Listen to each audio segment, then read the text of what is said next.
우리 이건요 치수에 관한 좀 상식 좀 얘기 좀 해볼게요. 여러분 90년대 여러분 우리가 물속을 서울에서 헤집던 기억 나십니까?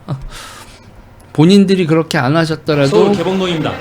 거리며 주택이며 또 한번 물바다가 됐습니다. 지금 제가 이거는 그림은 방송사 그림이라 보여드릴 수는 없는데 개봉동이 물바다가 돼서 이거 그러면 스틸컷으로만 보여드릴게요. 스틸컷으로만 이게 전체 화면이 되나? 전체 화면이 안 되는구나. 그래서 아예 헤엄치거나 넘어질까봐 서로 의지하고 조심스럽게 걸어갑니다. 네, 보셨죠 여러분? 얘기 드리셨죠? 그러니까 아예 조심스럽게 넘어간다. 뭐 그러니까 안 봐도 여러분 좀 연식이 되신 분들은 이게 어떤 풍경인지 기억을 하실 겁니다. 이게 90년대에 이렇게 난리가 났었던 풍경들을 극복하는 과정에 여러분 이거는 뭐 좌우를 떠나서 1990년대 말부터 지금 1990년대 말부터 지금 2020년까지 이 홍수를 극복하기 위한 여러 가지 노력들이 있었고 그게 우리 생활에 많은 변화를 줬더라고요. 이게 제가 이제 되게 인상 깊었던 건 여러분 지방자치하고도 되게 관련이 깊습니다. 이게 이 치수 문제가 치수는 정치의 시작이라고 하죠. 그러니까 옛날에 여러분 중국의 건국 신화에도 나옵니다. 중국의 건국 신화 그러니까는 이제 우왕 탕왕 뭐 이런 식이에요. 그러니까 중국의 건국 신화에서 이제 고누치수 신화 이런 얘기가 있어요. 그래서 이제 2000년 전에 기원전 2000년 전 그러니까 지금서부터 거의 4000년 전이죠. 4500년 전 그쯤에 대범람이 수차례 발생했고 그 대범람을 극복하는 과정에서 이제 중국의 하나라가 생겼다 이런 신화입니다. 이게 제가 이제 이거와 관련해서 좀 약간 인문학적 얘기 좀 해볼게요. 그러니까 기본적으로 치수는 여러분 제방인데 중국의 고누치수 신화나 이런 거 보면 제방을 무조건 다 막는다고 답이 나오는 게 아니었다라는 거예요. 그러니까 제방을 막고 이쪽으로 사람 사는 마을에는 이게 물이 넘치지 못하게 하고 물이 어딘가 이렇게 우리 지금으로 하면 저류지 이렇게 얘기하죠. 그 당시에는 이제 자연 습지가 생기도록 이렇게 큰 공간을 만들어 놓는 거예요. 사람 그러니까 무조건 물을 막는다가 아니라 여기는 막고 저기로 가라. 너 일로 우리 마을로 오지 말고 저 옆으로 가면 습지도 있고 저기 청둥오리 살고 막 이런데 저기 있어. 저기 악어 살고 이게 동양의 악어가 아닌가요? 아무튼 저쪽 습지 저쪽 있거든. 저쪽으로 물 저쪽으로 빠져. 이쪽으로만 넘어오지 마. 이런 식으로 제방을 쌓고 저류지를 관리하든가. 이제 기본적으로 이게 치수의 근본이죠. 근데 옛날에는 사람이 안 사는 빈 땅이 많으니 일단 직선으로 물이 흐르는 흐름만 막는 제방만 쌓으면 되는 게 이제 농경사회. 그리고 이제 물 필요하면 저수지 만들고 뭐 이런 자연과 인간이 함께 한다라고 말 좋게 말하면 그렇게 하고 할 수 있고 인간이 할 수 있는 건 제방 쌓는 거 그것밖에 할 수 없었던 그런 농경 시대에 대비해서 지금 이제 20세기 도시가 되면서 여러분 문제가 정말 복잡해지는 거예요. 20세기 도시가 발전을 하면 기본적으로 여러분 아스팔트를 깔죠. 아스팔트를 까니까 물이 지하수가 고갈돼요. 물이 흡수가 안 돼서. 그래서 우리가 이제 우수로 만들고 뭐하고 이제 다 이렇게 빼버리죠. 그렇게 해서 이제 우리가 이제 도시를 만들고 그러면서 우리나라의 서울 같은 경우도 중간에 나대지도 있었고 뭐 물도 빠지는 데 있었고 도로 포장이 100%도 아니었고 뭐 이랬는데 그러다가 이제 물이 빠지면 저수 지역만 이렇게 갇히고 하다가 이제 어느 순간부터 이제 서울에 100% 이제 거의 100%에 가까운 도로 포장률을 기록하게 되죠. 그러면서 여러분 이제 진짜 뭐 우리가 듣도 보도 못한 계속 이제 도시 침수 사태가 벌어지는 게 90년대입니다, 여러분. 90년대 보면서 우리가 뭔가 도시를 잘못 만들었나 봐. 이런 깨달음을 90년도에 가지게 되죠. 그래서 96년에 경기 북부에 대홍수 한번 나고 98년, 99년에 대홍수가 발생을 하고 도시 기능이 마비되는 사태를 하자. 이게 뭐가 문제였는지 하면서 이제 그 하천 정비가 나오게 됩니다. 그래서 이제 노무현 정부, 그러니까 김대중 정부 중반 이후 노무현 정부 시절에 이제 하천 치수 계획에 대한 하천 유역 종합 치수 계획 이런 것들이 나오기 시작해요. 그리고 그거의 결정판이 여러분 뭐죠? 4대강 사업이죠. 이 연장선의 4대강 사업인데 이제 이 4대강 사업과 관련돼서 하고도 연결이 되는 건데요.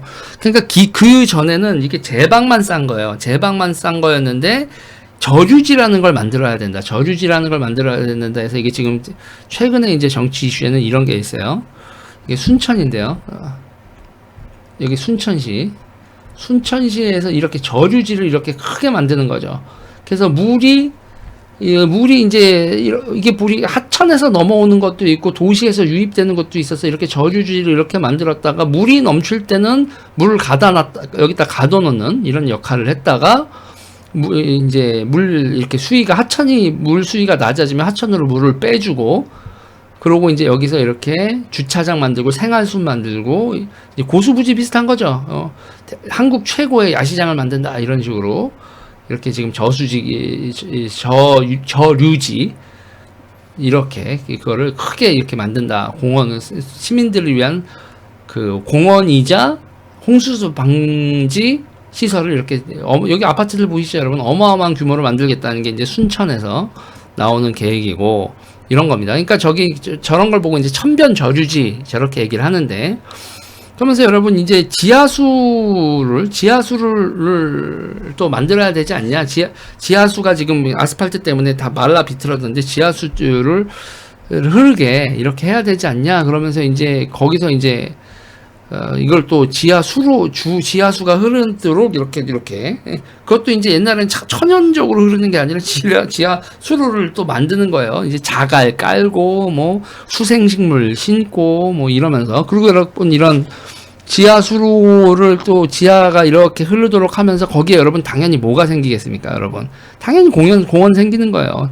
공원 생기고 쭉 길다란 이렇게 초지가 생기고. 그렇게 되는 겁니다. 그리고 이제 그러면서 이제 우리가 이제 뚝 같은 거 있잖아요. 뚝 쌓고 뚝만 쌓는 게 아니라 제방을 여러분 옛날에는 이렇게 옹벽 쌓듯이 제방을 쌓잖아요. 그거를 바꿔서 제방을 이렇게 넓게 하는 거예요. 제방을 이렇게 언덕으로 만드는 겁니다. 제방을 언덕으로 만들어서 그 언덕 위에다가 나무 막 심어서 그냥 그렇게 만들고 거기 이제 공원으로 만들고 그 제방에 탄탄한 면이 생기면 그거로 도로 내고 그 다음에 뒤에 그 생태구간이라는 거 만들고 생태공간이라는 거 만들어 가지고 그 공원 만드는 거죠.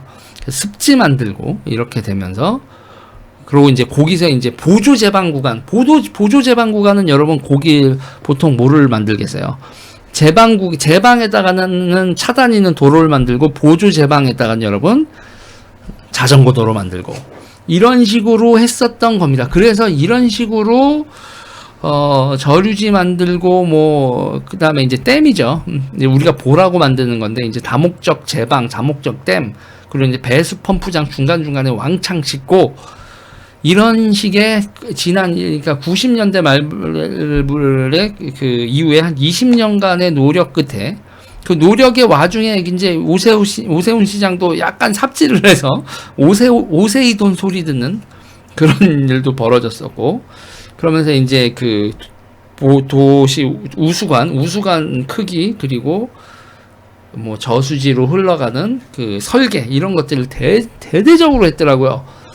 그걸로 이제 우리가 모두 이런 게 우리가 맨날 정치가 욕을 하지만 아무튼 여야 가리지 않고 이 치수의 문제에 대해서는 정말 열심히 해서 지금 대한민국은 타의 모범이 될 만큼 지금 치수가 거의 완벽한 수준까지 완벽이라는 건 있을 수 없죠. 자연재해에 대해서 완벽한 이런 건 있을 수 없는데 세계 어디에 내놔도 꿀리지 않는 정도의 치수 시스템을 도시를 중심으로는 완벽하게 돼가고 있다.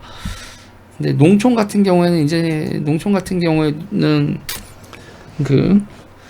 그 농촌 같은 경우에 왜 치수에 대해서 완벽하다라는 얘기를 제가 안 하냐면, 지금 이게 뭐예요, 여러분? 기본적으로 전부 다 도시에 있잖아요.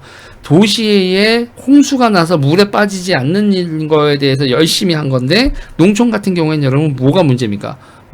농업을 할 때 물이 가뭄 들었을 때 그 물 부족 사태가 벌어지잖아요. 그러니까 치수에는 홍수 관리만 있을 뿐만 아니라 우리가 식수나 뭐 이런 그 농업용수 같은 거를 확보하는 것도 있는데, 그 농업용수 확보나 이런 거에 있어서는 지금 대한민국이, 그래서 이제 이명박 대통령 때는 어느 쪽은 넘치고 어느 쪽은 줄고, 뭐 북부지방에 호우가 나서 유량이 넘쳐나는데 남쪽에는 물이 적고, 그리고 기후 급변 이런 일이 벌어지니까 그거에 대응하기 위해서 전국의 하천을 전부 다 연결해가지고 물이 부족한 걸 이렇게 흘려내려 보자, 이런 거를 MB 각하가 했었던 거였는데, 이명박 대통령이. 전 그거 지금 와서 보니 되게 훌륭한 생각이었다라고 생각을 해요. 근데 그걸 4대강이라고 묻고 뭐 기타 등등 정치투쟁을 지랄 연병을 하면서 다 독립수계로 이렇게 얘기하면서 이제 보호 쌓고 그 정도로 끝났는데, 지금 현상을 보자고요. 지금 중부지방에 비 왕창 내리고 남부지방에 비가 안 와서 계속 남부지방에서 이거 식수 걱정을 해야 되고, 이런 상황에서 그 당시에 제가 이제 얼마 전에도 2천억짜리 문재인이 시소시킨 그 담수화 플랜트도 얘기를 했지만, 바닷물을 수돗물로 써야 되는 이런 사태까지 왔는데, 전국의 그 수로들을, 강들과 이 치수를 다 연결해서 홍수 나는 거를 넘어서 물 부족이 벌어지지 않도록 하천을 재설계하는 일을 지금 또 남아있는 대한민국의 정치의 과제가 아닐까, 이런 얘기를 드립니다. 결국은 선전성동 때문에 막혔던 거, 저는 지금 와서 보면 이명박 대통령에 대해서 그가 하자고 했었던 거, 수계를 연결하는 거 했었어야 되는 거 아닌가, 이런 생각이 들면서 지금 남쪽은 해갈이 안 되고, 이 중부 지역, 이거 중부 지역, 북한하고 생각해서 중부 지역이라고 하는 거죠. 아무튼 이 수도권 일대의 해갈, 그리고 남부 지역의 해갈이 안 된 이런 상황에서 MB가 옳았다, 이런 생각이 다시 한번 드네요. 그냥 우리나라의 치수 관련돼서 제가 오늘 이거 아침에 자고 일어나자마자 1시간 반, 2시간 정도 이런저런 자료를 봤는데, 이걸 또 수다를 안 떨면 너무 아까워서 여러분들과 수다를 떨어봤습니다. 조회수 더럽게 안 나오겠지만 이런 게 재밌어요. 저는.